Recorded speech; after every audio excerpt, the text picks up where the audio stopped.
Hey, real quick. So I know I recorded the first one of these videos with live commentary, but I've not really been able to do that with the rest of Legends EA just because I have a roommate and it's kind of hard to record when you're constantly talking and not really wanting to interrupt them, and also it can be a little awkward.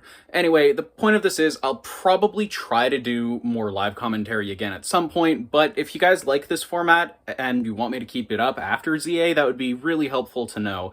Um, Before we get started, yeah, just like, comment, subscribe, all that, and it would help me out a lot.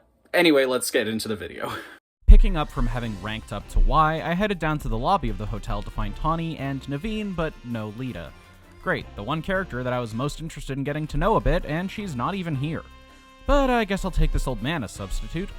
Tarragon here introduces himself by letting us know the boulders in front of the hotel are a thing of the past, and then goes straight for the throat. I mean, he's not wrong, but more importantly, he does a better job of introducing his granddaughter's streaming career in this one moment than Tawny does for the hotel in the entire game. After getting a gem smashing tutorial, it was time to climb the rooftops for the first time, only to immediately fall back to the ground. Why did we come up here? Oh right, to break my legs. Geronimo! Come on! Fine, that E rating is safe for now, Nintendo, but I'm watching you. And hey, new Wild Zone. I caught everything I could find, but side note, the range on Pokeballs is way too small. I am clearly hitting you, Magikarp. Get in the ball! Finishing up my work here, I tried to stray off the beaten path for only a second just to get told, no, stop being an idiot. Come on, game, let me ignore the story for several hours already. But I do have a coffee date with Tawny, so I guess today is still a win, depending on who you ask. Oh my god, it's Purple Cliff. They actually put the Mad Lad into an official game, Baneri and all. Bye, I guess. Anyways, off to Lost Pokeballs. Wait, you mean this guy at the Pokemon Center returns missed Pokeballs to you? That's so broken! The Legend games literally live and die off of your Pokeball count. I mean, don't get me wrong, glad to have it, but that's ridiculous! Well, whatever. Time to meet the ultimate Pokemon himbo. And trust me, that's saying something. This here is Ivor, a man whose entire dream revolves around making it so that wild zones are a thing of the past, and let wild animals who can shoot fire as part of their natural biology run around freely without supervision. This man has two fists where his brain cells should be, and they are both trying to throw a kick. He is impressed by the fact that we know how to teach our Pokemon moves, something they know how to do naturally, and that's the level of brilliance that comes from the gerbil inside his brain powering the world's dimmest light bulb.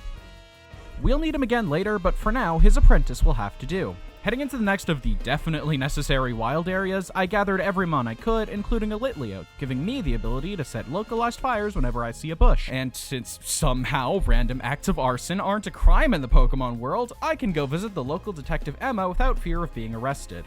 Interrupting her sleep, the only logical thing for her to do in this situation is to immediately recruit the tourist who has no qualifications to handle any sort of police work to basically be the town errand boy. But see, she made one crucial mistake. By sending me off to do side quests, that means I now have full, unrestrained, though not complete, access to the world map. Finally! No more being told to follow the exact path the game lays out for me. Freedom! I then spent the next 30 minutes not doing anything to progress the story. I caught the elemental monkeys, found TMs, nicknamed Badoo and Litleo I had caught, smashed crystals, climbed rooftops, found and raided Wild Zone 4, and set fire to some rooftops. Okay, so maybe it's a good thing the game points me to where I need to go next. Speaking of, finding the first of the subquests to complete awards me with a trade, a Pikachu for a Heracross, and I'm sorry, what?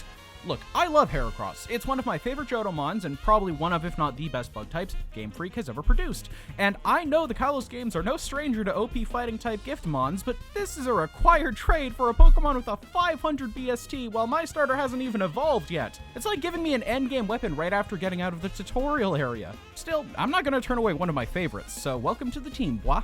So naturally, I was pretty excited to see what the other side quests would have to offer, seeing as the reward for the first was admittedly ridiculous. But at first, I had to go through the Museum of References. And of course, those rooftops do look mighty appealing, especially when they have Eevee and Bellsprout to catch and evolutions to manually activate. Then of course, I just had to run around the city doing nothing again, can't actually stick to a single train of thought for too long. I mean, look, level 38 Garbodor, sure I didn't catch it and it almost KOs me, but oh look, new wild areas, more Mons, more dopamine, more running around, Skulldog, Bunny, Gummigoo evolution, poisonous pillbug, electric dog, big spider, big bird, so many things to distract me from actually making progress. How could I possibly choose? Eventually, though, I did have to actually go back to what I was supposed to be doing. The reward for the second quest wasn't nearly as exciting as the first, just a Sableye that I failed to even capture. After a bit more running around to catch Pokemon, I made my way over to this man who was terrified at the sight of a large Bunnelby. I mean, yeah, alpha Pokemon don't mess around, but come on dude, it's just Biggs Bunny. Anyways, with my first stint of mandatory community service completed, I headed back to Emma's place to get an introduction to the greatest gimmick Pokemon has ever produced, Mega Evolution. Something I don't even get for quite a while. Definitely not helpful for ranked. After receiving my next promotion match notification, I did the most logical next step, more side quests. Eventually, though, night struck and I was too afraid I wasn't going to finish everything, so I ran over to a battle area, working my way through the trainers. That did mean I left a sick Fennekin for a lot longer than I probably should have, but don't worry, we'll get to know her later. After 5 quick battles, I had earned enough to get a challenge ticket, moving my way on to Yvonne, an overworked office lady who wants to host a marathon. Really big switch up coming from Mr. I want to eradicate all forms of non-taxi transit. Kinda surprised that marathons aren't a thing here already, too. Anyway, the battles were pretty easy. Turns out, having a Pokemon with a 500 BST this early in the game makes a lot of stuff trivial. Especially if you do all the side quests before coming over. With the battle complete and a large piece of foreshadowing in the background, I was promoted to rank X. The next morning, I had a final bit of business to take care of, getting to know Naveen. So far, this man has been very unenthusiastic about meeting me, and honestly, I get it. People can be a lot. Fortunately, Lita is here to force a connection, and more importantly, competition. After all, how else am I supposed to make friends other than by fighting with them? That's Shonen 101. He does take defeat pretty well, though, which is good for him, because he's gonna have to get used to it. And as my friends all ditch me to go live their lives on their own, I get another notice for a promotion match. Now, off to go find a stick for a fox.